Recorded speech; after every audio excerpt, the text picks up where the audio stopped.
Magandang araw po sa inyo, Sir Blair.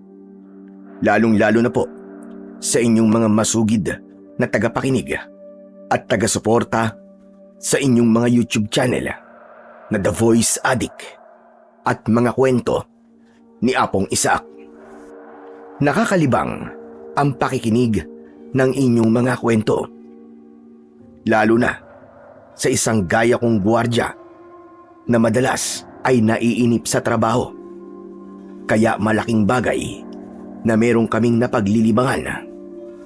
Bukod sa magaganda ang mga kwentong inyong ibinabahagi, ay merong pang-aral na makukuha.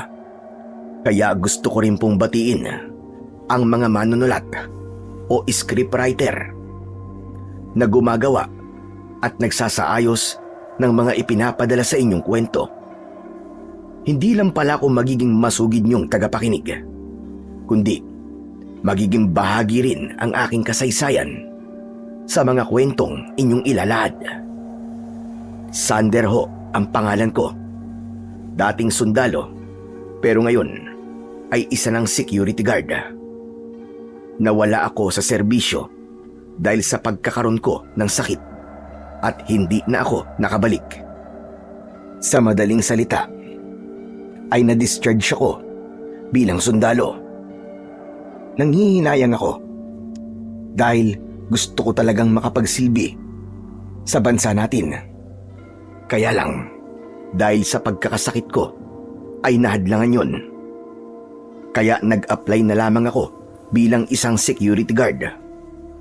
Madali naman akong natanggap dahil nga sa aking background bilang sundalo.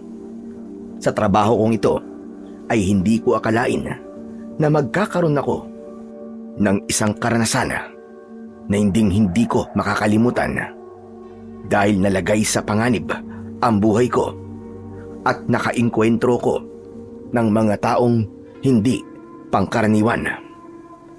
Kung anong ibig kong sabihin ay siyang nais kong ikwento sa'yo, Sir Blair. Muli, ako si Sander. At ito ang aking kwento. Hindi ka papasok ngayon sa trabaho mo, Sander? Wala ka ba duty ngayon? Wala na po, tay. Ano? Ano bang wala na? Wala ka ng trabaho? Opo, tay. Kaya tambay muna ako. Ano na naman bang kalokohan ang ginawa mo kasi? Tay naman, para bang ang sama-sama ako. Ako nga po ang argabyado eh. Anong argabyado? Eh di ba, gwardiya lang naman ang trabaho mo dun sa warehouse ng mga parcel. Oho, kaya lang masyadong mayabang yung isang tauhan dun sa warehouse. Kung makapagsalita, akala mo siyang may-ari ng bodega. Tapos, inuutos-utusan pa ako. Hindi naman kasama yun sa trabaho ko eh. Nagtalo kayo, ganon? Oo, tay. Ang yabang eh. Akala yata hahayaan ko siyang pagsalitaan niya lang ako ng hindi maganda. Hayun, sinagot-sagot ko. Kaso pikon pala. Inupakan ako, di gumanti ako. Siyang nauna. Ipinagtanggol ko lang ang sarili ko. Ayun! Nakipagbasag ulo ka.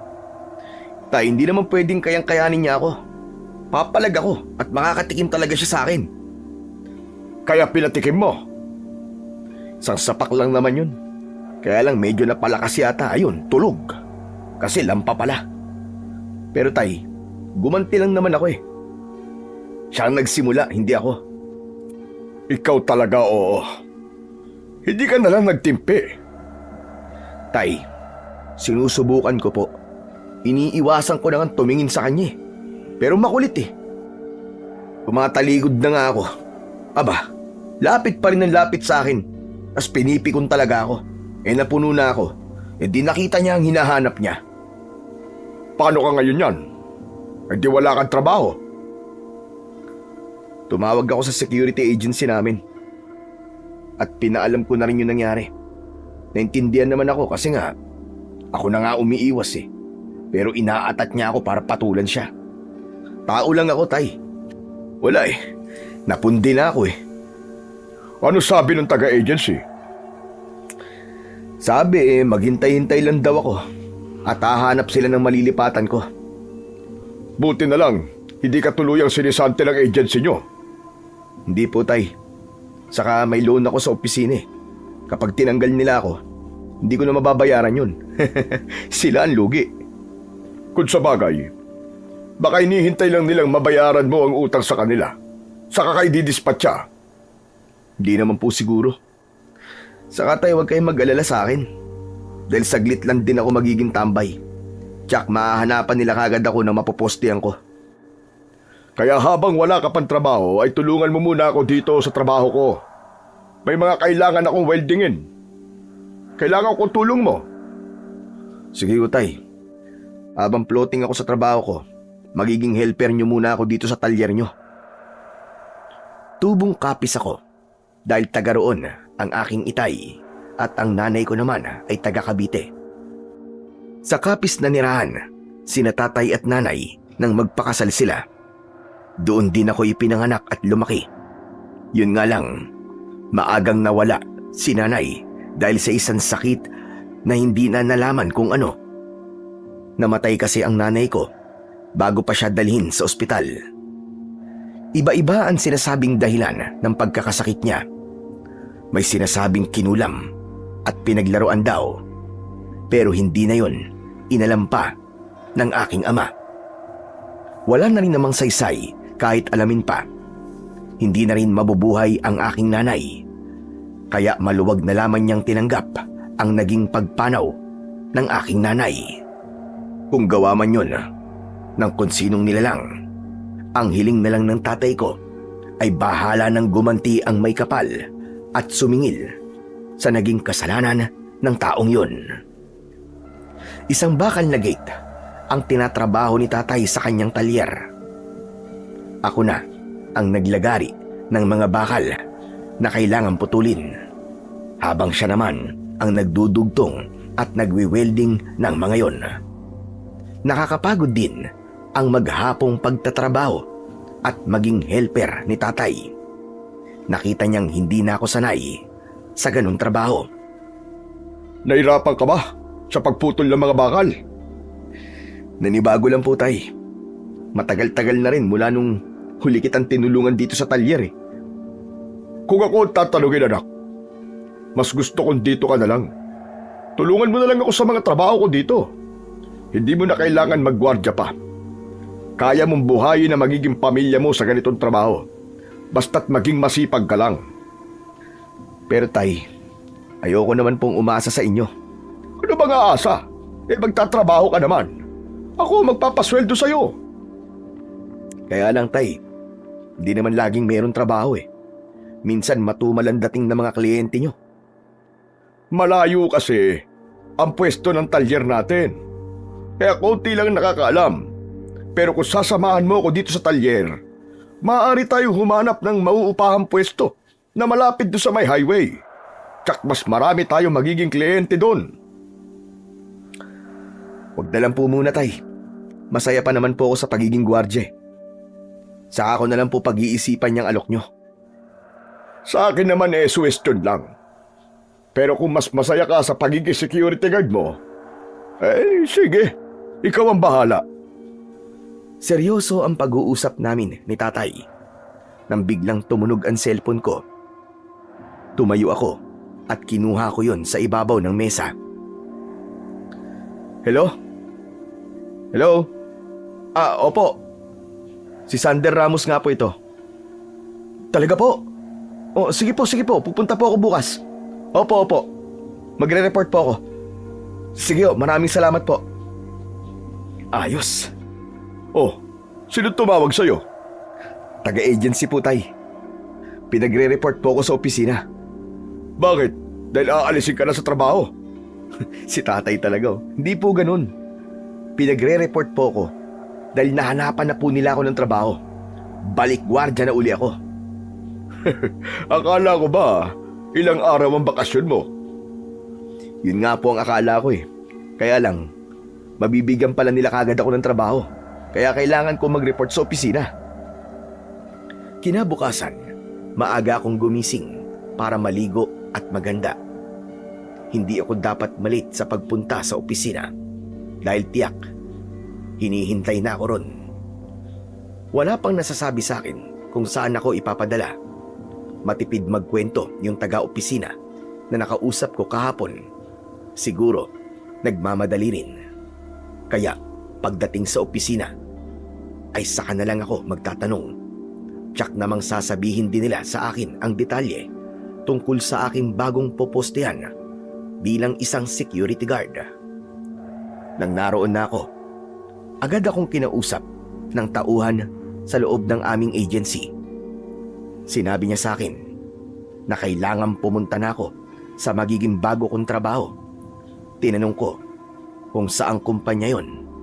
Sinabi na hindi isang kumpanya ang aking babantayan, kaya kailangan kong maghanda ng mga damit dahil aabutin ng buwan o baka taon pa ang pananatili ko roon. Teka, sandali po ma'am. Ang ibig niyo po bang sabihin magtatagal ako sa lugar na yon nang walang uwian? Tumango lang ang aking kausap, sabay bigay ng papeles na kailangan kong ipakita sa lugar na aking pupuntahan. Saan po ba yun? Hindi niyo naman po sinasabi sa akin. Itinuro ng babaeng kausap ko ang papel na hawak ko. Ibig sabihin niya ay basahin ko na lang sa hawak kong endorsement letter kung saan ang lugar na pupuntahan ko. Aba, hindi ko alam ang lugar na to. Paano akong pupunta doon? Nagpaliwanag na lamang ang aking kausap. Muli ay sinabihan ako na ihanda ko ang aking mga gamit na dadalhin. Kapag naihanda ko na, ay bumalik ako sa aming opisina dahil may sasakyan na maghahatid sa akin para dalhin ako sa lugar na magiging bago kong trabaho. Kaya pinauwi rin ako ng araw na yon dahil pagdating ng hapon ay kailangan na akong sunduin sa opisina upang isama sa aking magiging destinasyon. Kaya nang makauwi ako, ay agad kong inayos ang mga gamit na kailangan kong dalhin. Ibig mo ba't sabihin, anak, hindi na kita makakasama ng kung ilang buwan? Ganun na nga po, tay. Medyo matatagalan ako mawawala. 2 na nga lang tayo tapos magkakahiwalay pa. Baka ilang buwan lang naman yun, tay. Pansamantala lang. Saan ba yun? Isang resort daw ang pagdadalhan sa akin Ano ba resort? Kit-Kit Resort daw ang pangalan. Aba, ngayon ko lang narinig yan Ako rin nga po, tay. Pero wala akong magagawa kundi sumunod sa utos sa akin. Trabaho po ito O siya, sige, ikaw na nga bahala. Basta't mag-iingat ka na lang Pero susubukan ko pong magpaalam na kung maaari ay makauwi ako rito kahit tuwing 2 linggo. Sana nga payagan ka, anak. Mahirap din kasi yung magkakalayo tayo na matagal. Hindi ako sanay na matagal kang hindi nakikita. Tay, ano ba yan? Parang naiiyak kayo Sabi ko nga sa'yo, hindi ako sanay na matagal tayong hindi nagkikita. Kaya ganito ko. Nagiging emosyonal. Tay, kaya ko na po ang sarili ko. Sa kamalay nyo, sa lugar na pupuntahan ko, makita ko na ron na magiging prinsesa ng buhay ko. Hindi po ba gusto nyo magkaroon na ako ng asawa? Sana nga. Baka sakaling kapag may asawa ka na, ay iwan mo na yung pagiging gwardya. Kundi pumirmi ka na lang dito para tulungan na lang ako sa trabaho ko dito sa talyer. Bahala na po, tay. Sakaling matagpuan ko na po yung babaeng maswerte na yon. Baka nga mapagbago ang isip ko. Kapag nangyari yun, anak, malamang magiging masaya ko. Natawa na lamang ako kay tatay. Yun kasi, ang isa sa ibig niyang mangyari, ang iwan ko na ang pagiging security guard. Pero wala pa talaga sa isip ko ang matali sa bahay at maging kasama ni tatay sa trabaho. Pasalamat na lang ako at hinahayaan pa rin niya akong gawin ang gusto ko.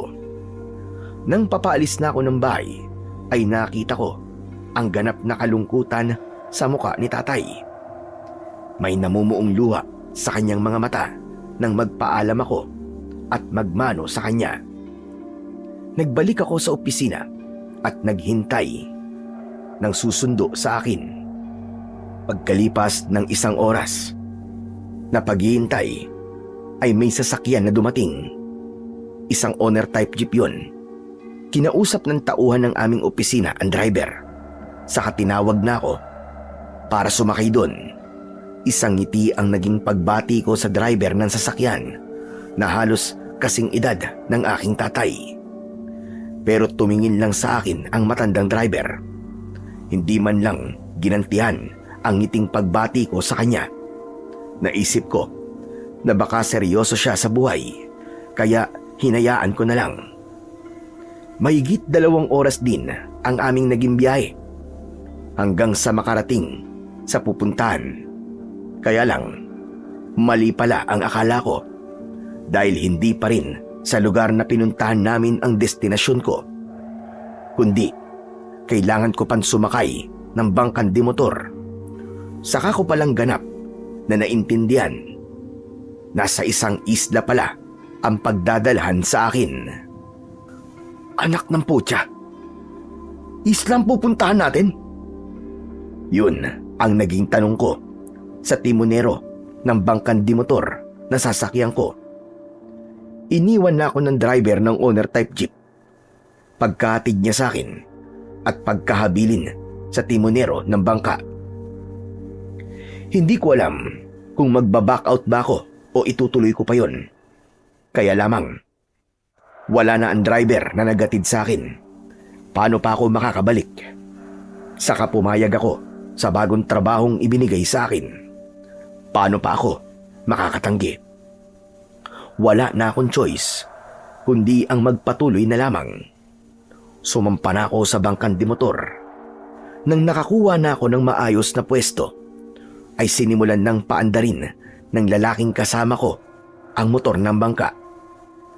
Isang hila lang ng lubid na gamit sa pagpapaandar ng motor ay agad na gumana ang makina. Siguro ay nasa kalahating oras din ang aming naging paglalakbay bago nakarating sa isla. Bago sa akin ang lugar na yon, bumaba na ako ng bangkan di motor. Binuhat naman ng timonero ang aking gamit at ibinabayon sa dalampasigan. Nagpaalam na rin ito sa akin. Nagtanong pa ako kung bakit kailangan niya nang umalis. Ayon sa timonero, ay yun lang ang trabaho niya, ang maghatid sa akin at wala nang iba pa. Nagpasalamat na lang ako sa timonero dahil ligtas akong nakarating sa isla na hanggang sa mga pagkakataong yun ay hindi ko pa alam ang tawag. Iginala ko ang aking paningin. Hapon na ng mga pagkakataong yun. May hatid na lamig ang hangin na umiihip sa isla. Lamig yun na tila nanunuot sa aking kalamnan. Napansin ko ang nakatayong resort sa isla. Bagamat may kalumaan na ang resort, pero maganda pa rin at kakaiba ang disenyo. Iginala ko pa ang aking paningin sa kabuuan ng lugar habang naroon pa ako sa may dalampasigan. Sumulyap din ako sa papalayong bangkan di motor na naghatid sa akin. Nang ibalik ko ang aking tingin sa resort at dinampot ko na rin ang aking bag na nasa buhangin, ay nakarinig ako ng boses ng isang matandang lalaki. Maligayang pagdating dito sa isla. Napaurong ako sa pagkagulat. Hindi ko alam kung paano nakalapit sa akin ang matandang kaharap ko na di ko namalayan. Siguro naging abala lang ang paningin ko sa kabuuan ng isla, kaya hindi ko namalayan ang paglapit niya. Maputi at may kahabaan ang buhok ng matandang lumapit sa akin. Bagyang hukot na ang kanyang katawan dahil marahil sa katandaan. Kung susuriin ko siya, siguro ay nasa 70 anyos na ito. Bahagya akong yumuko at nagbigay ng galang sa kanya. Magandang araw po sa inyo, Tatang. Ako po si Sander. Ako naman si Apo Espino. Akala ko'y matatagalan ka pa. Minadali po ako ng agency na pumunta po dito. Ganun ba? Saka sinabi na rin sa akin yun na may-ari nitong Kit-Kit Resort. Ganun po ba? Ikaw ang security guard na ipinadala dito para magbantay sa resort. Ako nga po yun, Apo Espino. Ano nga po palang tawag dito sa islang to? Ngayon lang po kasi ako nakarating dito eh. Isla Ngausa.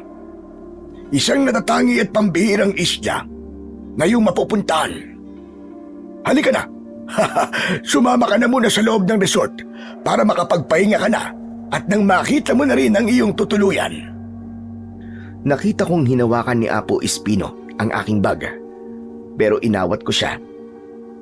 Teka, ako na lang po magbubuhat ng bag ko. Kaya ko na po yan. Hindi naman po yan mabigat eh. Ayaw mo bang tulungan kita, Sander? Hindi naman po sa ganun. Kaya lang po nakakahiya po sa inyo. Hindi naman ako bisita dito eh, kundi trabahante din. Nauna nang naglakad si Apo Espino. Sa kabila ng katandaan at pagiging hukot ng katawan, ay masigla pa rin itong kumilos. Mabilis ang kanyang bawat takbang na napansin kong walang sapin, kundi nakatapak lamang siya. Kaya ang mga daliri niya sa paa ay bumabaon sa buhangin habang naglalakad kami papunta sa gate ng resort. Malawak din ang loob ng resort. May hindi kalakihang swimming pool, may mga kwarto at cottage. May mga guest po ba ngayon ng resort? Sa ngayon ay wala pa. Pero mamayang gabi, tiyak magkakaroon. Gabi pa darating ang mga guest? Oo, dahil yun talaga ang oras ng pagtanggap ng guest dito sa Isla Ngausa. Saan po nang gagaling ang mga guest na darating? Sa mga karatig isla. Mas gusto nilang dito mag-ipon-ipon at magsaya. Siya nga pala, dito sa malapit sa gate ang magiging kwarto mo. Meron kang kama dito at lagayan ng mga gamit mo. Maayos naman ang kwartong itinuro ni Apo Espino na halos katabi na nga ng gate ng resort. Tama lang sa isang tao. Nang buksan ko ang maliit na kwarto ay may kama, isang maliit na mesa at upuan. May built-in cabinet na rin para sa mga personal kong gamit. Talagang mamamalagi ako sa gate sa buong panahon ng pananatili ko sa isla. Dahil si Apo Espino ang pinagkakatiwalaan sa resort. Sa kanya na rin ako nagtanong kung meron ba akong day off, lalo na't 24/7 akong poposte sa resort para magbantay. Araw ng Sabado, yun ang libre mong araw. Pero hindi ibig sabihin ay pwede kang umalis ng isla. Kahit naman gustuin ko, hindi naman po pwede, Apo Espino. Dahil wala naman po ako masasakyan papunta sa pinanggalingan ko eh. O kahit nasa karating isla. Ngunit maaari kang pumasyal dito sa isla kahit saan mo gusto. Bukod sa akin na narito sa resort, ay may iba pang naninirahan dito. Magkakalayo nga lang, kaya wala kang makikita. Pero may iba pang tao rito. Ganun po ba? Buti naman kung ganun, dahil kahit papaano, may iba pa pala akong makikilala sa islang ito. Pero kailangan mong maging maingat, Sander. Dahil ang bawat nakatira dito ay may itinatagong lihim kung bakit siya naninirahan sa ganitong lugar na malayo sa karamihan. Bigla tuloy akong kinabahan at nag-alala sa sinabi ni Apo Espino. Oo nga't may iba pang tao kong maaaring makilala sa Isla Ngausa. Pero tila meron silang mga lihim na itinatago. Hindi ko pa man sila nakikilala.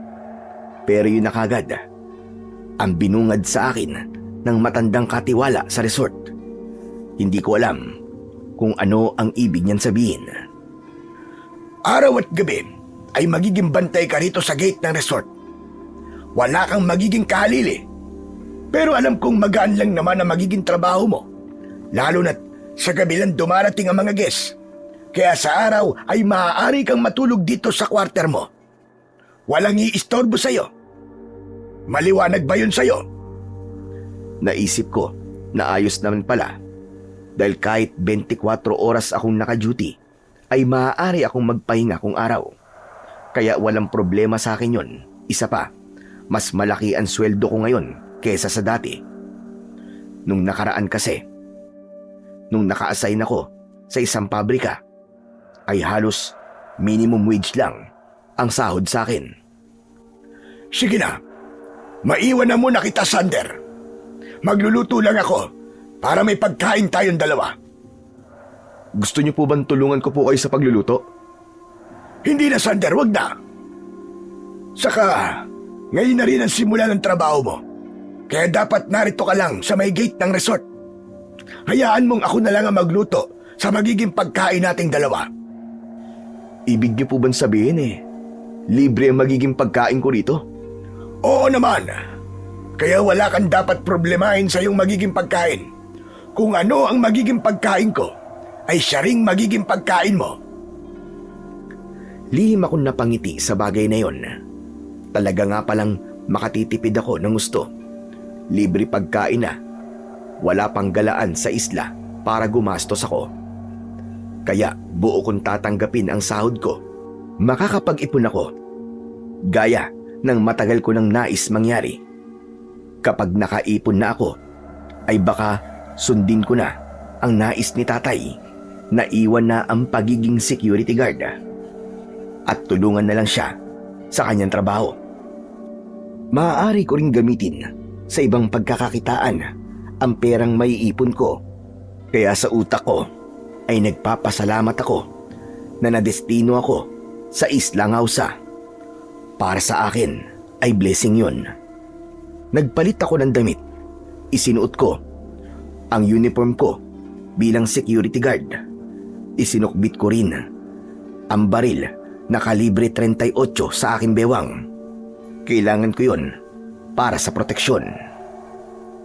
Pagkalipas ng ilang oras, ay nagbalik si Apo Espino at may dalang pagkain. Nagulat ako sa pagkaing ibinigay niya sa akin. Para sa akin po to, Apo Espino? Oh, Sander. Bakit? Kulang pa ba yan sa'yo? Naku, hindi po, Apo Espino. Mukhang naparami nga yata Biruin niyo 30 tayo po ang binibigay niyo sa akin. May nilagang karne, may ginisang gulay, at may pritong isda pa. Saka ang dami rin po ng kanin. Para sa'yo lahat yan. Pagkain mo ngayong hapon at hating gabi. Sobra-sobra pa rin po ito. Basta, kailangang ubusin mo yan. Pagdating sa pagkain, ay hindi talaga ako nagtitipid. Saka pansin ko lang po, Apo Espino. Parang nag-iisa lang po kayo rito. Wala ba kayong tauhan na kasama? Paano niyo po nakakaya ang lahat ng trabaho dito? Lalo na kapag may mga dumarating na guest. Siyempre, meron din akong katulong dito. Pero sabi ko nga sa'yo, sa gabi lang ang guest kung dumating. Kaya maging ang ibang tauhan dito, ay kung gabi lang din nagpupunta dito. Ah, ganun po ba? Sige na, kumain ka na. At baka malipasan ka pa ng gutom. Kung ganitong sagana ang pagkain tiyak tataba ako dito. Mas mainam yun. Dahil magagalit ang ating amo kung makikita niyang payat at tila walang lakas sa mga taong narito sa kanyang resort. Para akong bibitayin sa dami ng pagkain na to, Apo Espino. Basta, ang kailangan ay maubos mo mga yan. Siya nga pala, mamaya lang ay darating na ang ibang tauhan at guest dito sa resort. Basta, buksan mo lang ang gate at tignan ang kanilang mga braso. Makikita mo na may suot silang kagaya ng narito sa braso ko. Ipinakita sa akin ni Apo Espino ang isang bracelet na gawa sa kulay itim na makapal na sinulid na may itim at puting tila, botones na dekorasyon. Ganito mismo ang dapat suot ng mga papasok dito sa gate. Kapag wala silang suot nito o iba dito, ay huwag mo silang papapasukin. Maliwanag ba? Opo, Apo Espino. Tinandaan ko sa isip ko ang itsura ng bracelet na suot ni Apo Espino. Kailangan yun ang makita kong suot ng mga guest na darating. maging ang mga tauhan sa resort. Iniwan na ako ng matandang katiwala. Kaya sinimulan ko na nalantakan ang pagkaing ibinigay sa akin. Masarap ang pagkakaluto. Dahil marami yon ay hindi ko naubos. Pero itinabi ko ang natira para maging pagkain ko mamaya. Kaya lamang, dahil sa kabusugan, ay nakaramdam ako ng antok. Hindi ako dapat matulog. Kabago-bago ko sa trabaho. Nakakahiya kung makikita ko ni Apo Espino na natutulog. Isa sa palaisipan din sa akin ay kung sino ba ang amo na sinasabi ni Apo Espino. Wala naman siyang binabanggit na pangalan kung sino ang among kanyang tinutukoy. Pinaglabanan ko ang antok na aking nararamdaman. Kaya umalis muna ako sa aking pwesto sa tabi ng gate at naglakad-lakad sa loob ng resort. May konting stretching din akong ginawa para labanan ang nararamdaman kong antok. Mabuti na lang kahit papano ay nawala yon. Ganap na ika-6 na ng hapon. Napatingin ako sa orasan na nasa aking braso. Nagsisimula ng kumagat ang dilim. Nakarinig din ako ng tunog ng bangkan di motor na tila paparating sa dalampasigan. Sumilip ako sa gate at nakita ko ang 3 bangkan di motor na patungo sa Isla Ngausa. Isang bagay lang ang agad na pumasok sa isipan ko. Marahil sila na ang tauhan at mga guest na papunta sa resort. Ilang saglit pa ay narinig kong huminto na ang bangkan di motor. Nakadaong na yon sa dalampasigan. Nang sumilip muli ako sa gate ay nakita kong nagsisipagbabaan na ang mga sakay. Napansin ko na puros matatanda ang mga pasahero at walang mga kabataan. Ito na yung mga guest na sinasabi sa akin ni Apo Espino. Aba, nakabihis sila. At tila mukhang may kaya. Parang party ang kanilang sadya dito sa resort. Baka nga magkakaroon ng party ngayong gabi. Saglit pang pag-iintay ay kinalampag na ng mga guest ang gate ng resort. Binuksan ko yun para makapasok sila. Bago ko patignan ang kanilang mga braso, ay kusa na nilang inangat upang madali kong makita ang kanilang mga suot na bracelet. Gaya ng dapat asahan. Katulad na katulad yun ng suot ni Apo Espino. Kaya tuloy-tuloy lang silang pumasok sa loob ng resort. Halata sa kanilang kilos na dati na silang mga guest dahil alam nila kung saan sila pupunta. Yun naman ang bilin sa akin. Papasukin ko lang sila at hayaan ko na lang. Si Apo Espino na ang bahala sa kanila at ang mga tauhan ng resort na kasama ng ibang guest na dumating. Pagkalipas pa ng 1 oras, ay may 2 pang bangkan di motor ang dumaong sa may dalampasigan. Tila galing ito sa iba pang lugar na hindi kagrupo ng mga naunang dumating. Hindi ko nabilang kung ilan lahat sila, pero sa tansya ko ay humigit kumulang sa 15 katao yun. Naging ganap na ang kadiliman sa Isla Ngausa. Tahimik sa loob ng cottage na inukupa ng mga guest. Ang iba'y katulong ni Apo Espino na abala sa kanilang mga trabaho sa kusina. Maya-maya pa ay nakita ko si Apo Espino na papalapit sa akin. May dala na naman itong pagkain. Kumusta ka na, Sander? Ayos ka lang ba dito? Oo naman po, Apo Espino. May dala ko para sa'yo. Tapos na kami magluto. Siyempre, gusto kong tikman mo ang espesyal na igado. Hindi pa nga po nauubos yung binigay nyo kanina eh. Tapos eto na naman. Sabi ko nga sa'yo, bawal dito sa resort ang nagugutom. Tsaka para lumakas ka at lumusog. Pansin ko kasi na may kapayatan ka. Kaya dapat magkalaman ka kahit papano para may panlaban ka sa trabaho dito. Madali lang naman po ang pagiging security guard eh. Siya nga po pala. May mga darating pa po bang guest para maikandado ko na po itong gate ng resort? Wala na. Andito na silang lahat. Naghihintay na lang ng tamang oras para simulan ang kasiyahan. Ah, may party po pala. Tama ka. Linggo-linggo ay nagdaraos ng party dito. At tuwing araw yon ng Biyernes. Dahil Biyernes ngayon, kaya gagawin ng isang pagdiriwang. Kaya kung may marinig kang ingay, hayaan mo lang. Basta, manatili ka lang dito sa iyong pwesto at ako na ang bahala sa mga guest. Sige po, malinaw po yun. Basta pipirmi lang po ako dito. Sakaling may kumatok sa gate o anumang ingay na marinig ka sa labas ng gate, wag na wag mong titignan o bubuksan ang gate ng resort. Hindi sila kasama sa guest, kaya wag mo na lang silang pansinin kahit na ano pang ingay ang gawin nila at kahit ano pang marinig mo. Sige po. Tatandaan ko po mga sinabi nyo. Iniwan na ni Apo Espino ang pagkain at umalis na siya. Bumalik na ang matanda sa kusina ng resort. Napakunot ang noo ko nang may pagtataka at nahiwagaan ako sa kanyang mga sinabi at ibinilin sa akin. Maigpit ang kanyang pagbabawal na tignan ko ang anumang ingay na maririnig ko. Puno ng katanungan ang isip ko. Sana lang magkaroon yun ng kasagutan sa mga darating na araw. Maya-maya pa ay nakarinig ako ng tunog na tila isang hudyat. Paulit-ulit na tunog na tila galing sa tambol pero may kabagalan ang beat nun. Saglit pa ay nakita kong lumabas na ng cottage ang mga guest. Kulay itim ang kanilang mga suot na damit. Sunod-sunod silang pumasok sa event area ng resort. May kalayuan yun mula sa gate, kaya hindi ko rin makikita. Nagbawas na rin sila ng ilaw, kaya bahagya pang dumilim ang bakuran ng Kitkit Resort.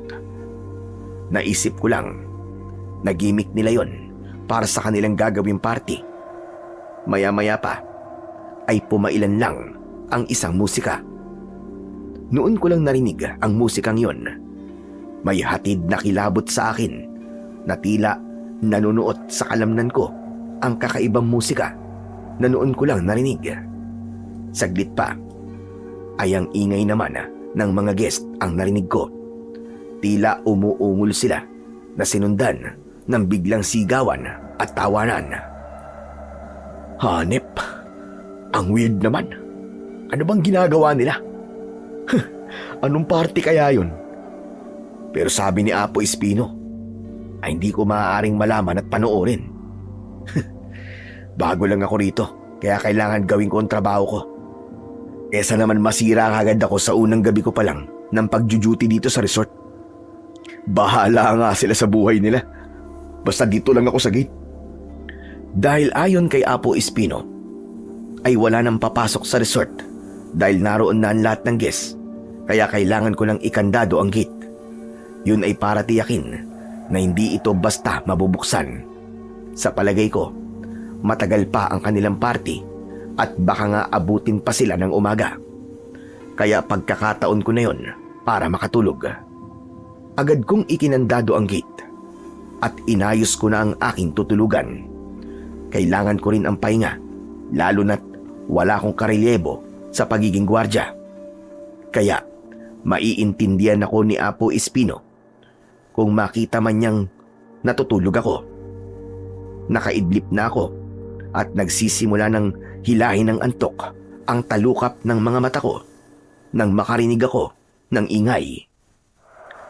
Anak ng ano yun? Parang may kumakalampag sa gita. Binabangga ng kung sino. Tsaka palakas ng palakas.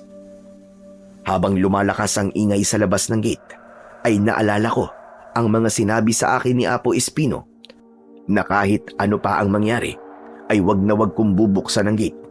Lalong-lalo na ang tignan kung ano yun. Saglit na nawala ang ingay. Napalitan naman yon ng mga ingay ng boses ng tao. Umuungol na tila nahihirapan at nasasaktan. Kasunod ay boses ng paghingi ng tulong.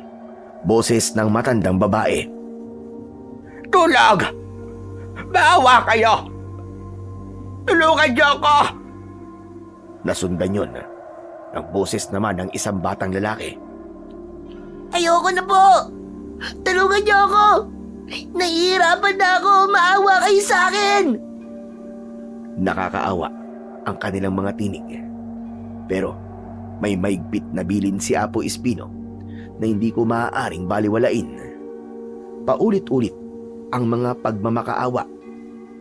Kung paiiralin ko ang aking nararamdaman ay baka sumilip na ako at pinagbuksan na sila ng gate upang tulungan.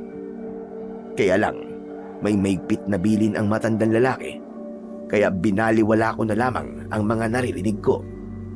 Tinakpan ko na lang ang aking tenga upang hindi ko na marinig pa ang boses na may pagmamakaawa.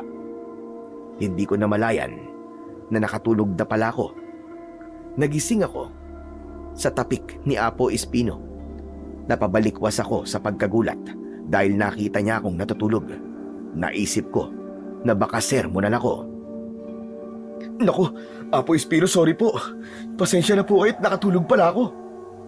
Bakit? Ano bang problema? At panayan sorry mo? Kasi po, ito nga, nakita niyo ako natutulog. Nakakahiya naman po sa inyo. Wala kang dapat ipaliwanag, Sander. Dahil naiintindihan kita. Saka talagang nakakaantok na walang ginagawa. Pasensya ka na at naistorbo kita, Sander. Ayos lang po. At ano po bang kailangan nyo, Apo Espino? Kailangan mo nang buksan ang gate dahil aalis na ang mga guests. Tapos ng kasiyahan. Ganun po ba? Oo, kailangan makaalis na sila rito bago pagganap na kumalat ang liwanag. Tumayo ako at binuksan na ang gate. Saglit pa ay isa-isa nang lumakad papalabas ng gate ang mga guest na dumating. Kasama na ring umalis ang mga naging katulong ni Apo sa kusina. Nang makaalis ng lahat ang mga ito, ay muli akong kinausap ng matandang lalaki. Tapos na ang kasiyahan, kaya maaari ka nang mag-day off mamaya. Day off? Oo, araw ng Sabado, di ba? Kaya maaari kang hindi na muna magbantay dito sa gate. Paano po? Sino po magbabantay? Ako muna. Di ba sinabi ko naman sa'yo? Dahil nga wala kang karelyebo, kaya ako muna ang papalit kapag day off mo. Ayaw mo ba? Hindi po. Sige po, Apo Espino. Gusto ko rin kasing maikot ang kabuuan nitong isla para makita po kung gaano to kaganda. Pagsapit ng 12:00 ng tanghali, ay maaari kang lumabas ng resort. Kahit hindi ka na magpaalam sa akin. Pero kailangan, bago mag 6:00 ng gabi, ay makabalik ka na rito. Maliwanag ba yon? Tumango na lamang ako bilang pahiwatig na naintindihan ko ang mga sinabi ni Apo Espino. Kaya nang sumapit ang 12:00 ng tanghali, ay nagpalit lang ako ng damit at lumabas ng resort. Hindi ko alam kung saan ako patutungo. Pero ang sabi ni Apo Espino ay may iba pang tao na naninirahan sa isla. Sila ang gusto kong makita at makausap. Kaya nagpatuloy lamang ako sa aking paglalakad. Hanggang may narinig akong umiiyak. Boses yon ng isang babae. Iginala ko ang aking paningin para hanapin ang pinanggagalingan ng boses ng babae. Isang babae na nakaupo sa may batuhang bahagi ng dagat ang aking nakita.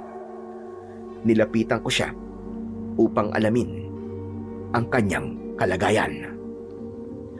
Miss, ayos ka lang ba dyan? Anong nangyari sa'yo?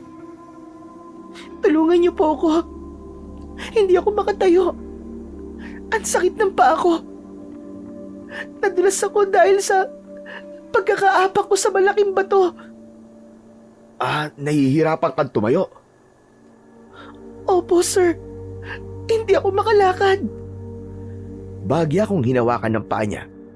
Subalit napasigaw ito sa sakit. Mukhang matindi nga ang pagkakatapilok niya. Gusto ko nang umuwi sa bahay.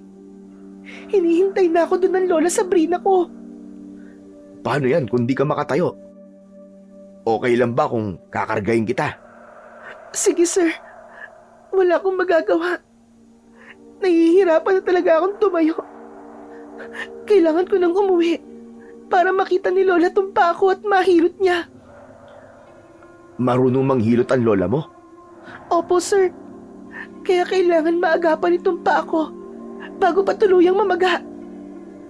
Binuhat ko ang babaeng natapilok at hindi makalakad.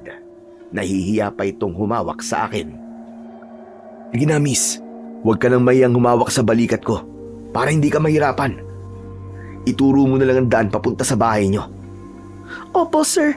Basta tuloy-tuloy lang po ang paglalakad. Sasabihin ko po sa inyo kung kailangan niyo nang lumiko. Habang naglalakad kami, ay kinausap ko ang dalaga. Habang kalong ko siya, ay nakita ko na maganda siya at may kakaibang dating sa akin ang amoy ng kanyang hininga. Medyo nag-iinit ang aking pakiramdam. Siguro, normal lang yon sa isang lalaking katulad ko. Nabuhat ang isang magandang babae at magkadikit pa ang aming katawan. Pero pilit kong binaliwala ang ganung pakiramdam dahil ang kailangan ko ng mga sandaling yon ay tulungan siya. Inalam ko na lamang ang kanyang pangalan. Luna pala ang pangalan niya at matagal na silang naninirahan sa isla. Kahit papano ay nakapag-aral siya ng elementarya. Hanggang dun lang ang kanyang natapos dahil malayo ang isla sa eskwelahan. Sumasakay pa siya ng bangka kaya hatid sundo daw siya ng kanyang lolo. Kaya lamang nang mamatay ito ay wala nang maghahatid sa kanya sa pagpasok kaya hindi na siya nakapagpatuloy sa pag-aaral. Nagpakilala na rin ako kay Luna. Sa maikling sandaling yon, habang naglalakad kami papunta sa kanilang bahay, ay marami kaming napag-usapan. Kahit paano ay naging palagay na ang loob niya sa akin. Nang makarating kami sa kanilang tirahan na isang maliit na kubo lamang, ay nakita ko agad ang pagtataka at pag-aalala sa mukha ng kanyang lola Sabrina na aming dinatnan. Diyos ka pa! Ano ba nangyari sa'yo, bata ka? Nadulas po siya at natapilok. Ang sakit po ng paa ko, Lola. Hindi ako makatayo at makalakad. Salamat na lang talaga at napadaan dun si Sir Sander at tinulungan ako. Sander pala ang pangalan mo, abang. Salamat naman sa tulog mo sa apo ko. Iniupo ko na si Luna sa isang pahabang upuang kahoy na nasa labas ng bahay. Nilapitan naman agad siya ng matandang babae para tignan ang kondisyon ng paa. Hindi naman malala, apo. May naipit lamang ito na ugat. Yun ang dahilan kung bakit hindi ka makatayo. Hindi mo maipuwersa ang paa mo. Pero matandaan sa hilot ito. Sandali lang. At kukunin ko yung langis na panghilot ko. Hihilutin ko na agad ang paa mo bago pa tuluyang mamaga. Iniwan kami saglit ng matandang babae. Pumasok siya sa loob ng kanilang kubo. At pagbalik nito, ay may bitbit na itong isang bote. May laman itong langis na binabaran ng iba't ibang uri ng halamang gamot. Lumapit si Lola Sabrina sa apong si Luna at hinaplos-saplos ang paang naipitan ng ugat. Napapangiwi ang dalaga sa sakit pero tiniis niya yon. Paulit-ulit ang ginawang paghilot ni Lola Sabrina sa paa ng apo. Maya-maya pa'y tumigil na ito at ibinaba sa lupa ang paa ng dalaga. Anong pakiramdam mo, apo? Hindi na po ganun kasakit, Lola. Saka, parang naitatapak ko na. Ayos na yan. Bukas lang ay mailalakad mo na uli ang paa mo. Ang husay niyo po palang manghilot, Lola Sabrina. Umayos agad ang pananakit ng paa ni Luna. Di ba sabi ko sa'yo, mahusay talaga ang lola ko. Salamat ulit sa pagtulong mo sa apo ko, Sander. Siya nga pala, dito ka na kumain sa amin. Magluluto ko ng manok na adobo sa gata. Tiyak magugustuhan mo yon. Napalunok ako sa sinabing yon ni Lola Sabrina. Ang totoo kasi ay paborito ko yon dahil yun din ang niluluto ni tatay. Bigla ko tuloy naalala ang tatay ko. May gitsang araw ko pa lang siyang hindi nakakasama pero Nasasabik na ako sa kanya. Ganun yata talaga kapag di ka sanay na mawalay ng matagal sa taong mahal mo sa buhay. Sige po, Lola Sabrina. Baka kung anong isipin nyo kung tatanggi po ako sa alok nyo eh. Paraan namin yun ni Lola para magpasalamat sa'yo, Sander. Alam ko, kahit ngayon lang tayo nagkakilala, ay ramdam namin ng lola ko na mabuti kang tao. Kaya dapat ka naming maging kaibigan. Oo naman. Gusto ko rin maging kaibigan kayo ng lola mo. Sandali lang ba, iwan ko muna kayo ng apo ko ha? At uumpisahan ko na magluto. Magkakatay na rin ako ng alaga kong native na manok para adobohin. Nagpunta sa kusina si Lola Sabrina. Naiwan naman kami ni Luna. Pareho kaming nagkakailangan, pero kailangan maging palagay ako sa pagharap sa kanya. Kaya ako na ang nagbukas ng bagay na aming pwedeng pag-usapan. Hindi namin namalayan ng oras. Marami na kaming napag-uusapan nang lumapit sa amin si Lola Sabrina. Halina kayong dalawa at kakain na tayo. Hala, nakapagluto na po kayo kagad? Oo naman. Teka, ilang oras na ba tayo nag-uusap, Luna? Siguro, mga 2 oras na. Ha? Ganun ba? Akala ko saglit pa lang. Hindi natin namalayan ng oras ha. Inalalayan ko si Luna sa pagdulog sa mesa. Nakakalakad na siya dahil nahilot na ang kanyang paa. Yun nga lang, medyo iika-ika pa rin siya. Agad kong naamoy ang masarap na ulam na niluto ni Lola Sabrina. Manok na inadobo sa gata. Natakam ako sa mabangong amoy nito, kaya sinimulan na namin ang pagkain. Talaga nga palang masarap magluto si Lola Sabrina. Sulit ang paghihintay ko at pagpayag sa imbitasyon nila na kumain sa kanilang bahay. Tapos na kaming kumain nang humarap na sa amin si Lola Sabrina upang sumali na rin sa aming kwentuhan. Nagtanong siya sa akin kung anong ginagawa ko sa isla. Komportable kong sinabi sa kanya ang lahat, pero nakita ko ang tila pagkabahala at pagtataka niya nang sabihin kong nagtatrabaho ako bilang gwardiya sa Kitkit Resort. Bakit po, Lola Sabrina? May problema po ba kung doon ako nagtatrabaho sa Kitkit Resort? Nag-aalala ko para sa iyo, Sander. Bakit po?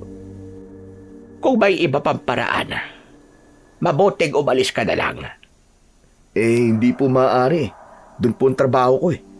Mawawalan po ako ng trabaho kapag umalis ako ron. Isa pa, wala po ako mapupuntahan. Nasa isla po tayo. Kailangan ng bangkang dimotor para makaalis dito. Kaligtasan mo lamang ang iniisip ko, Sander. Lalo na't nakikita ko at nararamdaman kong mabuti kang tao. Wala po kayong dapat na ipag-alala sa akin, Lola. Wala pong masamang mangyayari sa akin. Kayang-kaya ko pong protektahan ang sarili ko. Siya, sige, ikaw ang bahala. Ngunit nagmamalasakit lamang ako sa iyo. Maraming salamat na lang po. Matanong nga kita, dala mo ba ang baril na gamit mo bilang gwardya? Iniwan ko po dun sa resort.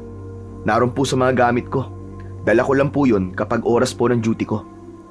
Dapat palagi mong dala yun. Lalo na kapag lumalabas ka at umiikot dito sa isla. Dahil ang totoo, hindi ligtas ang mga dayo rito. Tama si Lola Sabrina, Sander. May mga hindi pangkaraniwang pangyayari na maaari mong makaengkwentro dito sa Isla Ngausa.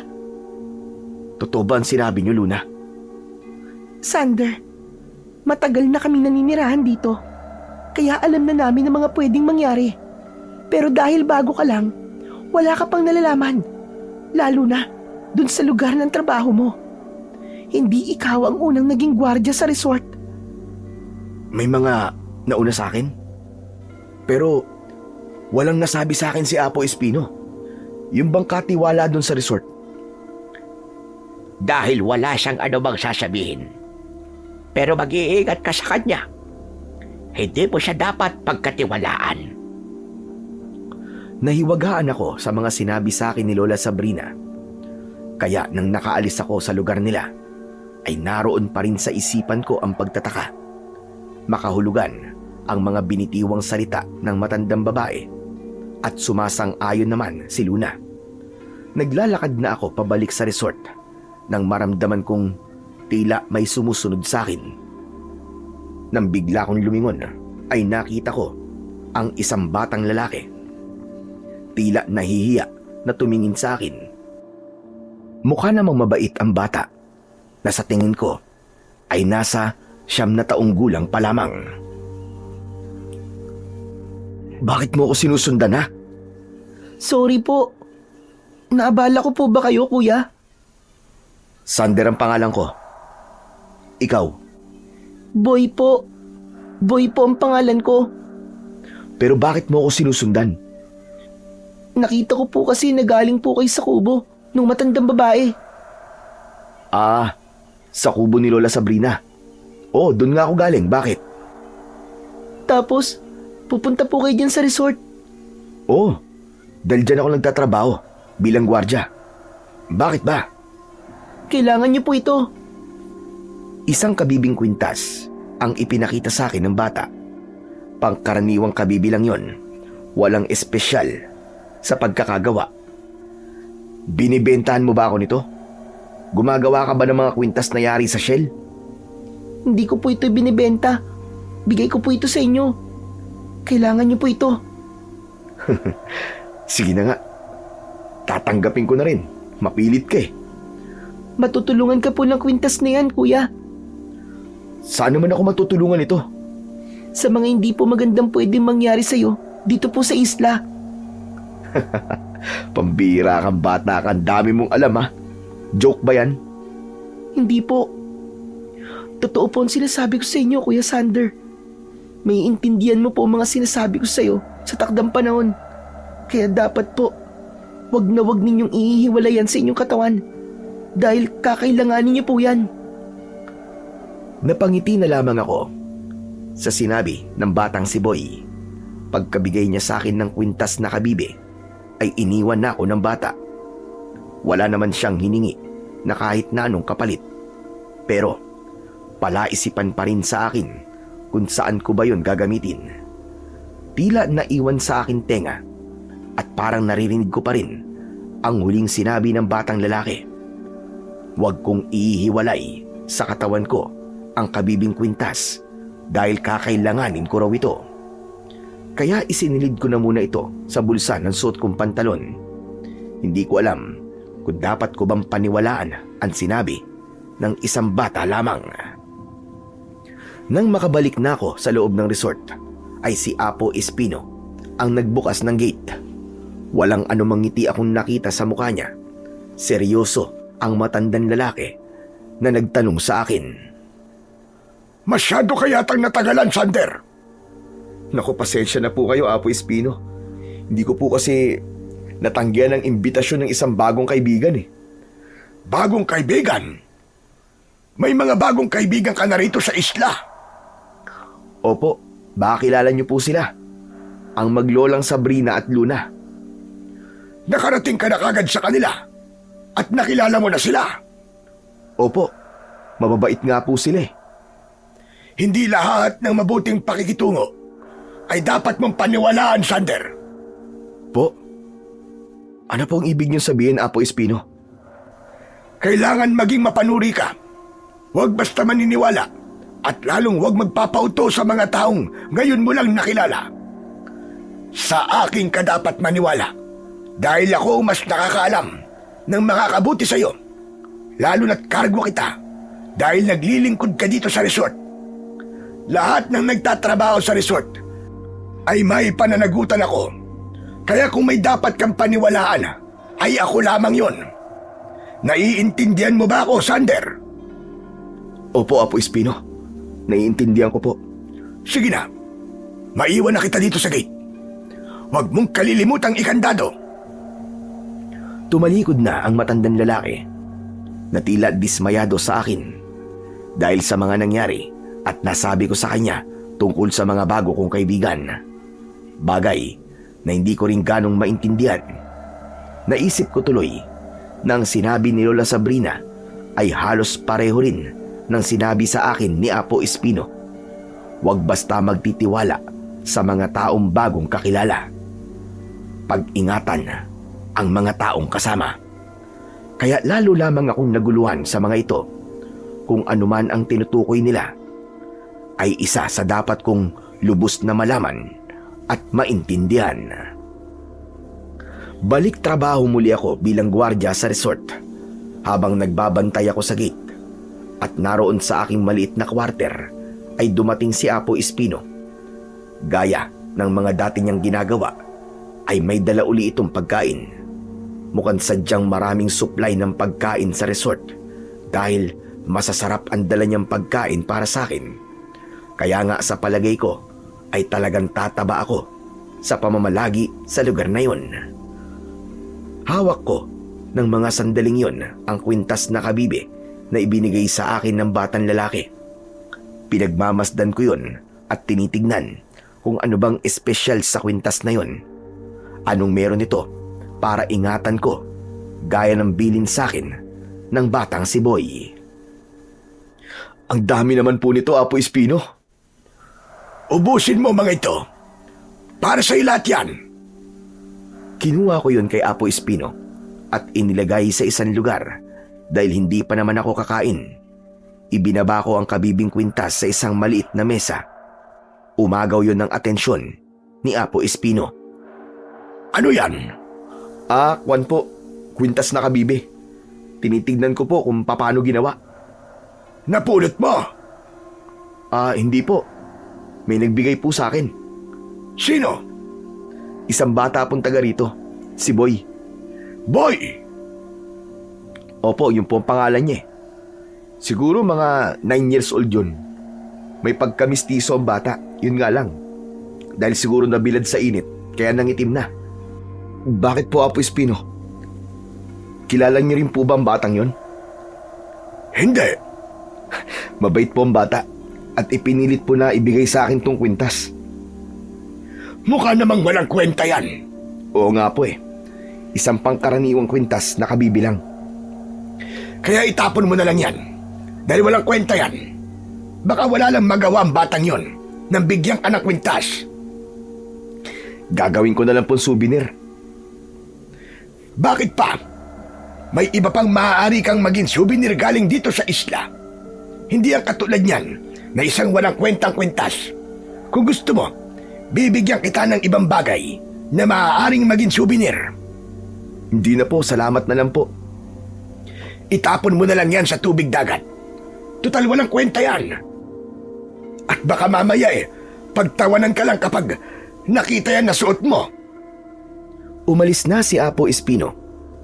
Sinundan ko siya ng tingin habang papalayo. Para sa kanya ay isang walang kwentang bagay lang ang kwintas at dapat kong itapon.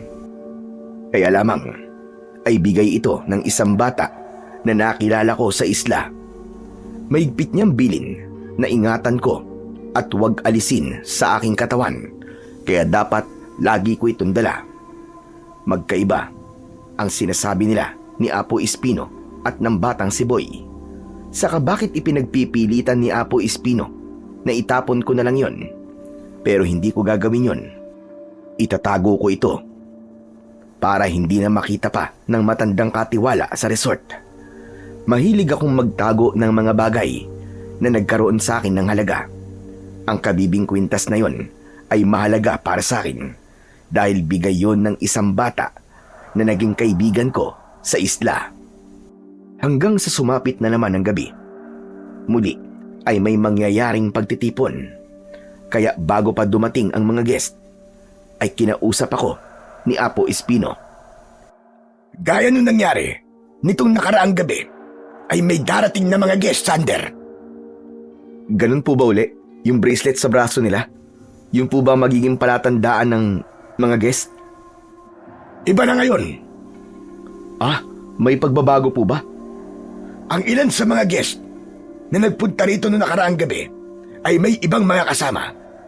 Sila ang magsasabi kung ilan ang kasama nila. Kaya huwag ka ng maraming tanong. Patuloyin mo lang sila pagdating nila at huwag mo nang usisain pa. Sige po, susundin ko po ang utos nyo. Salamat. Wala tayong magiging problema kung magiging masunurin ka lang, Sander. Huwag po kayo mag-alala. Lahat po ng gagawin ko ay kung ano ang utos nyo. Dahil kayo po ang katiwala dito sa resort. Siya nga pala, yung kabibing kwintas na nakita ko, itinapon mo na ba? Sabi ko nga sa'yo, walang kwenta yon. At hindi naman importante. Kung souvenir ang kailangan mo, ibibigay ko yun sa'yo. Sabihin mo lang. Sige po, huwag po kayo mag-alala. Naitapon ko na rin po.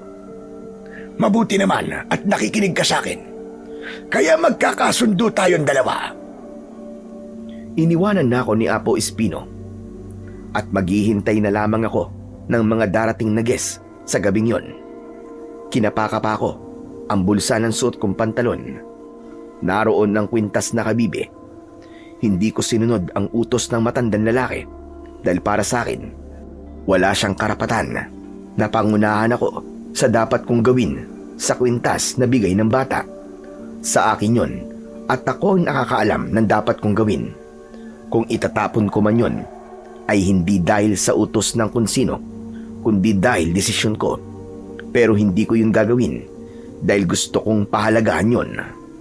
Lumipas pa ang mga oras at narinig ko na ang pagdating ng mga bangkang dimotor na dumaong sa dalampasigan. Saglit pa ay kumatok na ang mga dumating na guest ng resort. Pinagbuksan ko lang sila ng gate. Nakatingin lang ako sa mga ito habang pumapasok sila. Bawal akong mag-usisa. Bawal akong magtanong. Kaya yun ang aking ginawa. Tuloy-tuloy na nagpunta sa lugar na pagdarausan ng kanilang event ang mga dumating sa gabing yon. Hindi ako maaaring makialam. Mananatili lang ako sa aking pwesto hanggang sa matapos ang programang gagawin sa loob ng resort. Gaya ng nakalipas na gabi, ay merong kakaiba at nakakakilabot na ungol akong narinig mula sa ginagawa nilang aktibidad. Pinili ko na lang na matulog at hayaan sila sa kanilang mga ginagawa. Kaya lamang nang nasa kalagitnaan ng kanilang programa ang mga guest sa resort, ay may napansin ako na tila gumagalaw sa aking suot na pantalon. Kinapa ko yun. Ang kwintas na kabibe, tila may buhay at bahagyang gumagalaw. Kinuha ko yun mula sa aking pantalon at inilabas. Inilagay ko sa aking mga palad. Bahagyang nagliwanag ito na lalo kong ipinagtaka. Hala, anong nangyayari sa kabibing to? Bakit nagliliwanag? Anong meron dito? Nagpatuloy ang bahagyang pagkislap ng liwanag mula sa kabibe. Tumigil lang yon nang matapos na ang nangyayaring okasyon sa loob ng resort. Nang mawala ang liwanag ng kabibe, ay ibinalik ko yon sa loob ng bulsa ng aking pantalon. Mag-uumaga na nun at magsisipag-alisa na rin ang mga panauhin sa resort. Dahil sa kakatuwang nangyari sa kabibe, ay isang bagay ang pumasok sa isipan ko. Kailangan kong makita uli si Boy. Siya ang makapagbibigay sa akin ng paliwanag tungkol sa kabibing kwintas. Kaya gagawa ko ng paraan o kaya ay magpapaalam ako upang makalabas ng resort. Gusto kong makausap ang bata. Lalabas ka, Sander! Kung maaari lang po sana. May ipinatutupad na kautusan ng resort sa simula pa ng pagiging gwardya mo dito. Sa araw lang ng Sabado o Linggo, maaari kang lumabas. At ako ang papalit na magbabantay. Importante lang po sana. Ang kautusan ay kautusan. At hindi yon maaaring baliin. Maliwanag ba? Hindi na ako nagsalita pa. Dahil alam kong hindi naman uubra ang pakiusap ko. Hindi ako maaaring lumabas. Pwede sa araw ng aking day off. Kaya lamang, hindi ko alam kung makikita ko pa uli ang batang nagbigay sa akin ng kabibing kwintas. Kaya nainip ako sa paglipas ng mga araw. Gusto ko nang dumating ang araw ng day off. Hindi lang para makausap si Boy, kundi ang makita rin si Luna. sabik na rin akong makita at makausap uli siya. Kaya nang sumapit ang hinihintay kong araw, ay naging madali ang pagpapaalam ko kay Apo Espino. Walang problema, Sander. Gaya ng kasunduan, maaari ka lang lumabas kapag day off. At ngayon yon. Kaya nga po lalabas na po muna ako, Apong.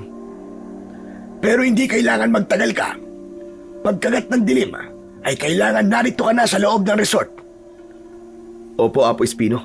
Pangako ko po yan. Bago ako pumunta kina Luna, ay naghintay pa ako sa dalampasigan kung saan ko nakausap ang batang nagbigay sa akin ng kwintas. Iginala ko ang aking paningin sa pagbabaka sakaling makita ko ang batang yon. Kaya lang wala siya. Kinapa ko ang kabibing kwintas sa bulsa ng suot kong pantalon. Gaya ng bili ng bata, kailangan lagi ko itong dala. Hindi ko alam, pero tumatak sa isip ko ang bili niyang yon. Hindi ako sigurado kung meron nga ba akong mapapakinabangan dun. Pero sa nangyari sa kwintas nung nakaraang mga gabi, ay talagang nagbigay sa akin yon ng malaking pagtataka at katanungan. Ang batang si Boy lang ang maaaring magsabi at magpaliwanag. Kaya lang, hindi ko naman siya makita. Kaya tumuloy na lamang ako sa lugar ni na Luna. Nakangiti si Luna nang makita niya ako. Akala ko hindi ka na babalik, Sander. Bakit mo naman naisip yon? Nasabi kong babalik ako, di ba? Baka kasi nagbago na ang isip mo. Meron akong isang salita at pinanghahawakan ko yon, Luna. Halika, pumasok ka muna sa loob at naroon si Lola Sabrina. Naunang pumasok sa kanilang maliit na bahay, si Luna, at sumunod ako. Naupo ako sa isang kawayang upuan na naroon. Napatingin ako sa kanyang paa at napansin yon ni Luna. Okay na ang paa ko, magaling na. Buti naman. Habang nag-uusap kami ni Luna, ay nakita kong palapit sa amin si Lola Sabrina. Nakangiti ito at may dalang dalawang tasa ng mainit na inumin. Heto, inumin niyo muna ito. Narinig ko kasi ang boses mo, Sander, kaya nagtimpla ko ng kokwa. Puro ito, galing sa tanim kong kakao. Giniling ko at ginawang tsokolate. Mukhang masarap po yan. Oo, Sander. Basta handa ni Lola Sabrina. Tsak, masarap at magugustuhan mo. Ibinaba ni Lola Sabrina sa mesang nasa harap namin ni Luna ang mainit na tsokolate na kanyang tinimpla. Naupo na rin si Lola Sabrina upang sumali sa aming usapan. Maigi naman at bumalik ka rito. Nabanggit ko sa'yo na dalhin mo palagi ang baril mo kapag magagawi ka rito dahil nga kailangan may proteksyon kang dala kapag lumalabas ng resort. Kampante naman po ako na walang masamang mangyayari sa akin, Lola Sabrina. Kaya hindi ko na po kailangan dalhin yun. Malaki ang tiwala mo sa mga naninirahan dito sa isla. Dahil wala naman ako nararamdamang panganib dito. Kahit sa loob ng resort, wala ka bang nararamdamang panganib? Sagot na po ako ni Apo Espino sa loob ng resort. Saka palagay po ang loob ko kapag nandito po ako sa inyo. Dahil alam ko po na mabubuting tao kayo. Siya nga pala. May kilala po ba kayong bata na Boy ang pangalan? Boy? Batang lalaki? Oo. Kilala mo ba siya? Bakit, Sander? Ano ang tungkol sa batang lalaki yun? Nakita mo ba siya? Opo, Lola Sabrina. Napansin ko ang tila pagbabago sa muka at reaksyon ni Lola Sabrina nang mabanggit ko ang tungkol sa batang lalaki. Kaya napatanong ako sa kanya. May problema po ba kayo sa batang yon? Babanggitin ko rin sana ang tungkol sa kabibing kwintas na ibinigay niya sa akin. Pero hindi ko na muna yon sinabi, kundi pinakinggan ko muna ang sunod pang sasabihin ni Lola Sabrina. Anong sinabi sa'yo ng batang yon? Marami siyang kalokohang nalalaman. Kaya, hindi ka dapat basta maniwala sa kanya. Sa kaproblema ang dala ng batang yun. Problema? Anong problema ang ibig niyong sabihin? Gumagawa siya ng mga kwentong kasinungalingan lamang. Kung ano-anong sinasabi sa dayo na nakakausap niya dito sa isla at kung ano-anong ibinibigay. Kaya kung may ibibigay siya sa'yo, huwag mong tatanggapin. Huwag mong kukunin para itago. Dahil baka mapahamak ka lamang. Baka hindi ka na makaalis pa ng isla at tuluyang mabilanggo dito. Totoo po bang sinasabi niyo, Lola Sabrina? Oo, Sander. Matanda na ako sa islang ito. At alam ko na ang mga nangyayari dito. Ang batang sinasabi mo ay kailan lang siya isinilang at lumaki dito. Kaya wala siyang alam. At ang ginagawa niya ay lumilikha na kwento at kasinungalingan. May pagtataka ko at talagang naguguluhan sa mga nangyayari. Ang sinabi ni Apo Espino at ang mga ipinahayag ni Lola Sabrina ay tila magkaparehas lamang tungkol sa batang si Boy. Huwag ko raw paniwalaan ang mga sasabihin ng bata at kung anumang ibigay ay huwag tanggapin. Samantala, dahil alam na ni Apo Espino ang tungkol sa kabibing kwintas na bigay ni Boy, ay nais naman niyang itapon ko yun at huwag bigyan ng halaga. Pinag-ugnay-ugnay ko ang mga sinabi nila. Ibig nilang baliwalain ko at itapon ang anumang bagay na mula sa batang nakilala ko. Kaya lalo lang ako nahiwagaan sa mga taong nakilala ko sa Isla Ngausa. Bagamat may halong pagtataka sa isip ko ang tungkol kina Lola Sabrina, ay pilit kong itinago yun. Maayos pa rin akong nakipag-usap sa kanila. Nang maubos ko ang kokwa na tinimpla ni Lola Sabrina, ay nakaramdam ako ng tila hilo at konting paninikip ng dibdib. Huminga lang ako ng malalim at unti-unti ring nawala yun. Naisip ko lang na baka hindi ako sanay uminom ng ganong uri ng inumin. Nagpaalam na ako para bumalik sa resort. Nang gabing yon sa resort ay tila espesyal ang mangyayaring selebrasyon. Mas marami ang mga dumating na guest. Marami ring tauhan na nag-aasikaso sa pagluluto. Ang mga dumating na bisita sa resort ang may mga dalang pagkaing lulutuin. Bago pa magsimula ang okasyon ay nakita kong lumapit sa akin si Apo Espino. Muli ay may dala itong pagkain para sa akin. Narito ang para sa iyo, Sander. Kainin mo na yan habang mainit pa. Salamat po, hindi niyo talaga ako nakakalimutan. Dahil espesyal ka, Sander. Kaya kainin mo na yan. Pagkatapos maaari ka na magpahinga. Gaya ng bilin ko, kahit na anong marinig mo, ay hayaan mo lang. Pumirmi ka lang dito para walang problema. Tango na lang ang naging sagot ko kay Apo Espino. Bago tuluyan akong iniwan, ay isang makahulugang ngiti ang napansin ko sa kanya. Sinabayan pa niya yon ng malakas na tapik sa aking balikat.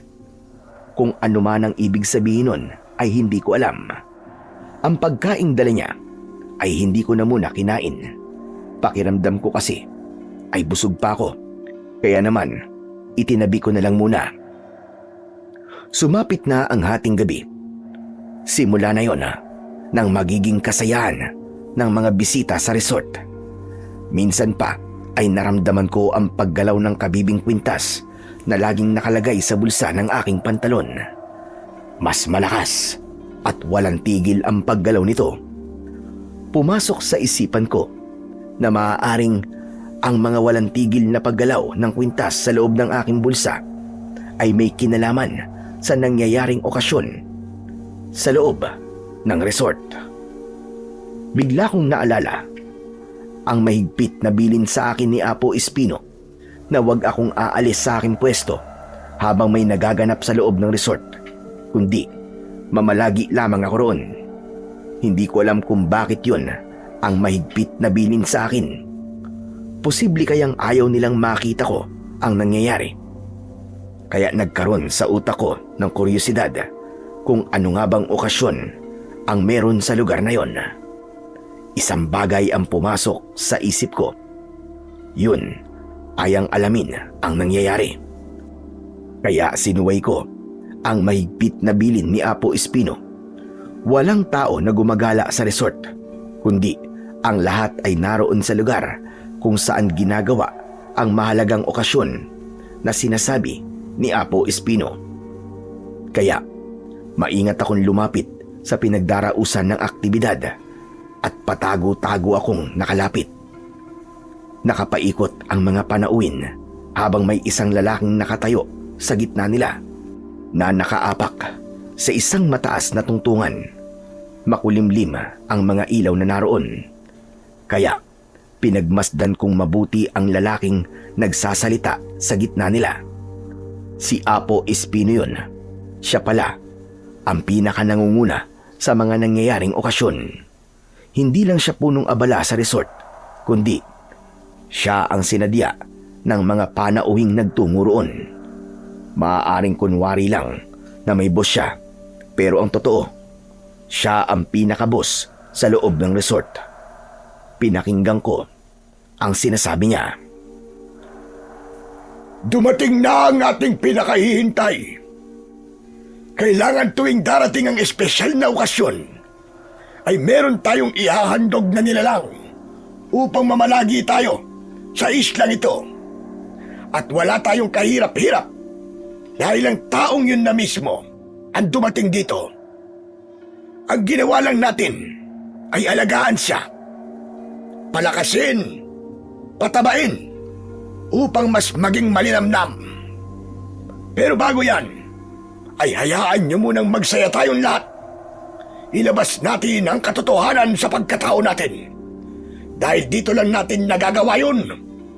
Kapag buong-buo na tayo, saka tayo lalabas na magkakasama para palaganapin ang ating lahing kinabibilangan.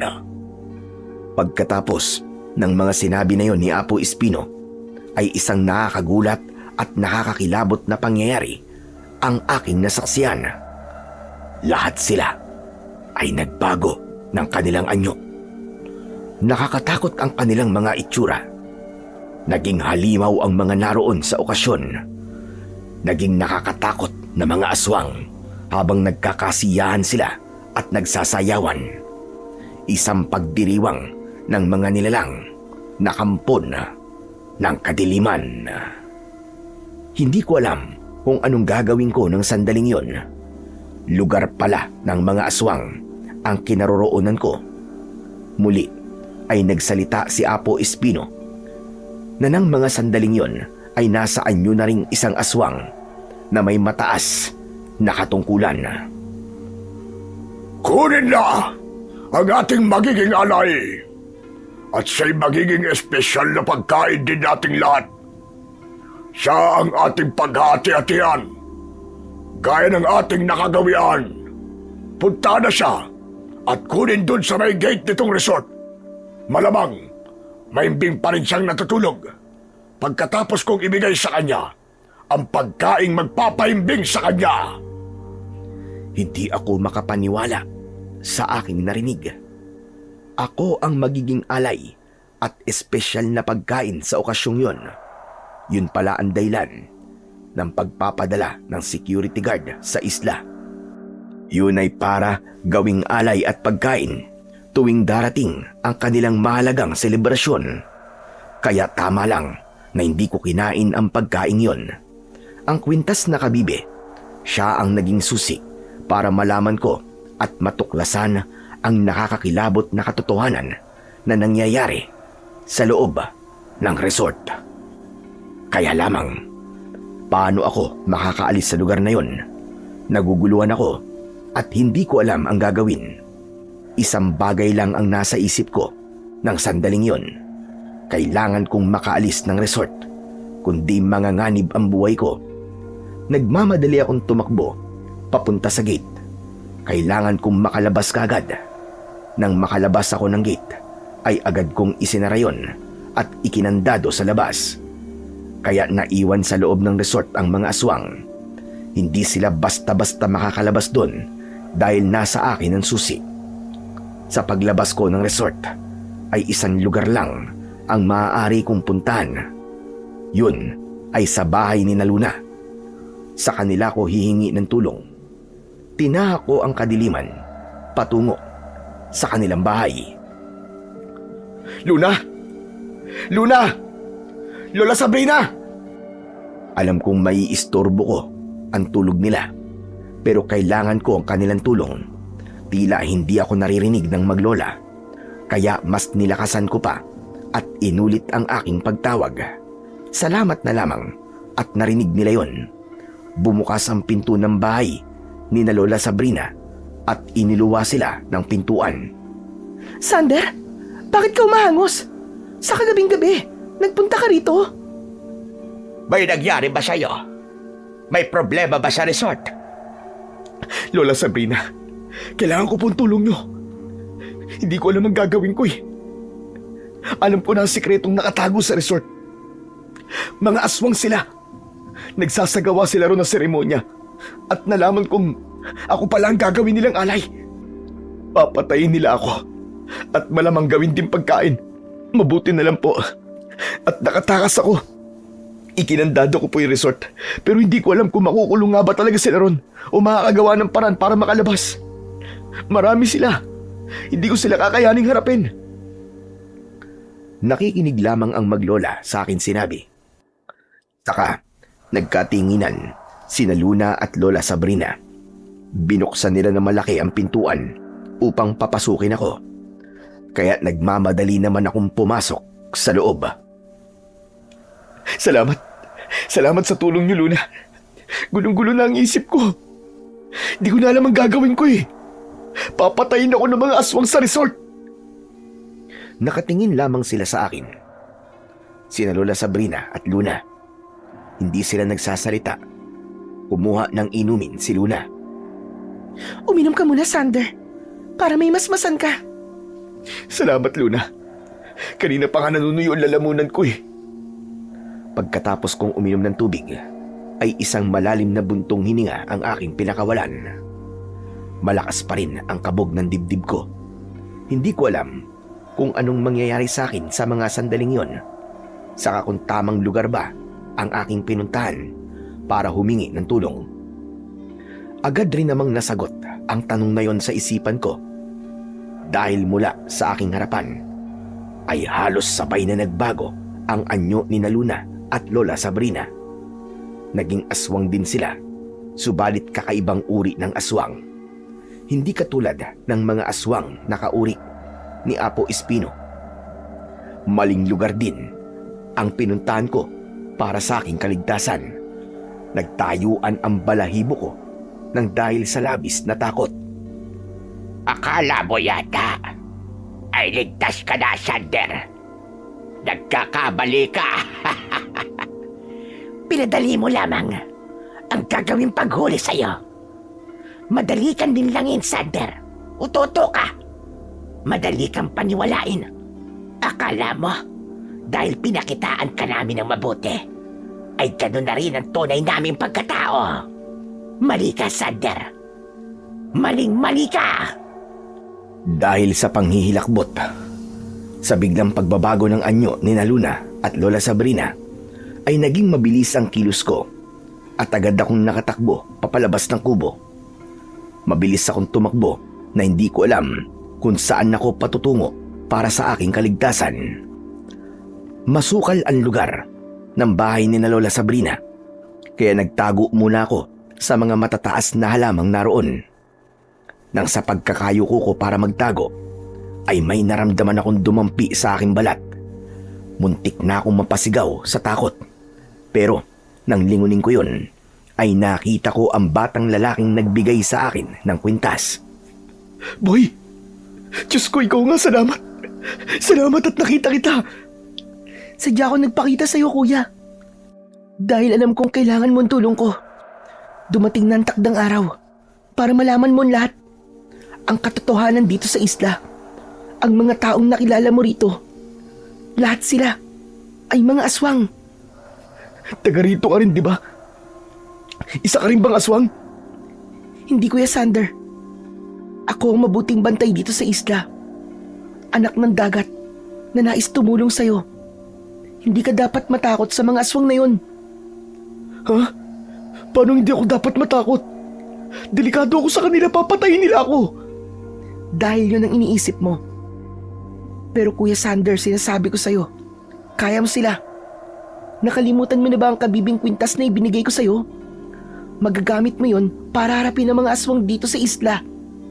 Hindi ikaw ang unang nakarating dito na naging gwardiya sa resort. Kaya lang lahat sila ay naging biktima ng aswang. Dahil sinunod nila ang sinabi ng mga taong nakilala nila tungkol sa kabibing kwintas na ibinigay ko. Itinapon nila sa dagat at hindi pinahalagaan.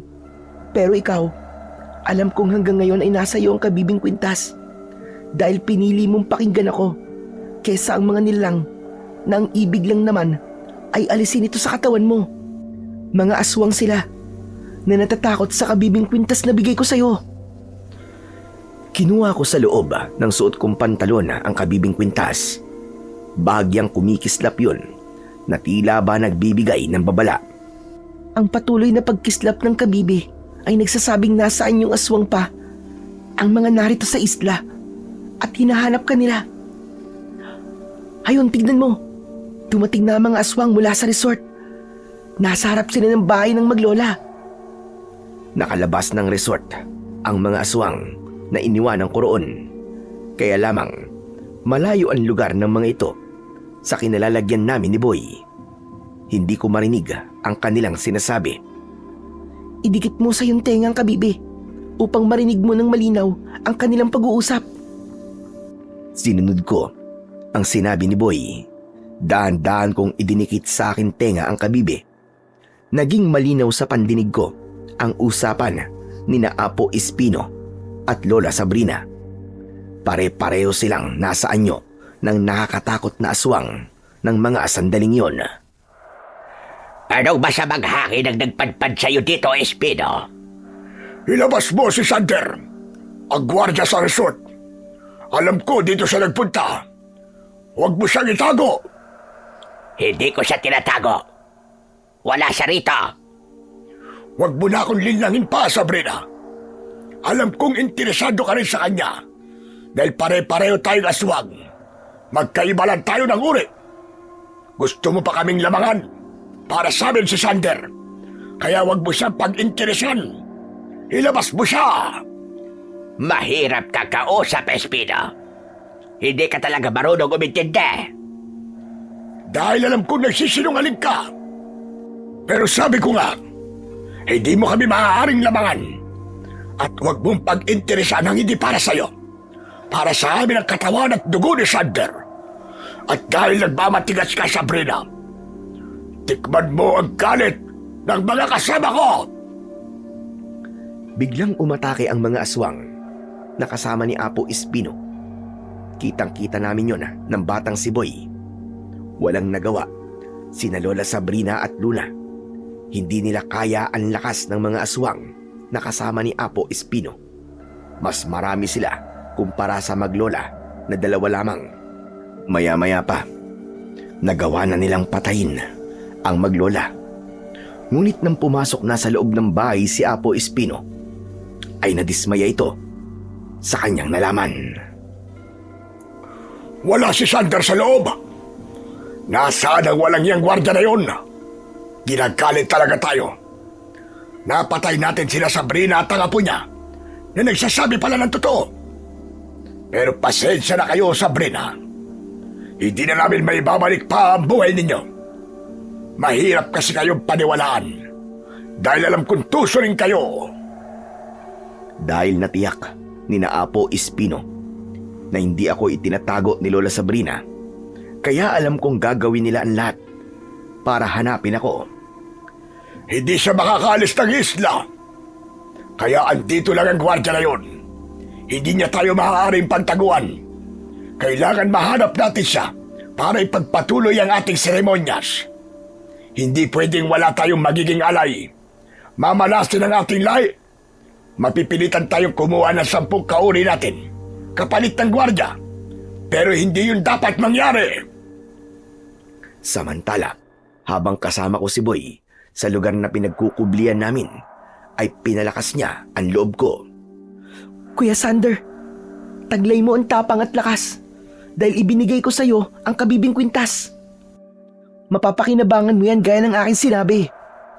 Kaya nga sinabi ko sa'yong ingatan mo maigi. Hindi yan pangkaraniwang kabibing kwintas. Dahil isa yung mutya na magagamit mo para lipulin ng mga aswang sa islang ito. Kung ganun, tutulungan ako ng kwintas na to, boy. Opo kuya. Kaya gawin mo ang nararapat. Gamitin mo ang baril mo na nasa iyong bewang.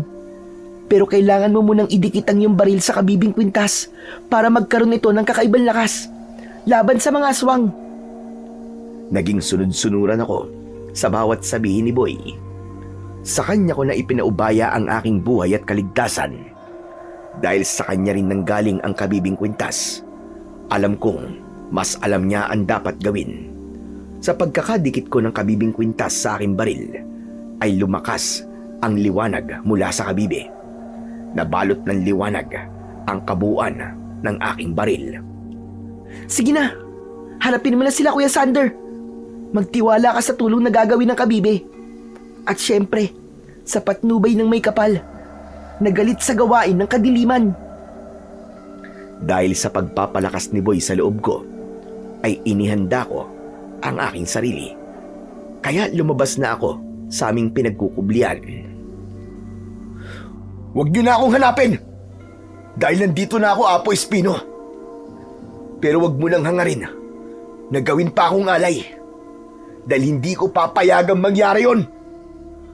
Gusto mo pa kaming pahirapan, ha? Dito ka lang pala nagtatago. Ngayong alam mo na ang katotohanan tungkol sa amin.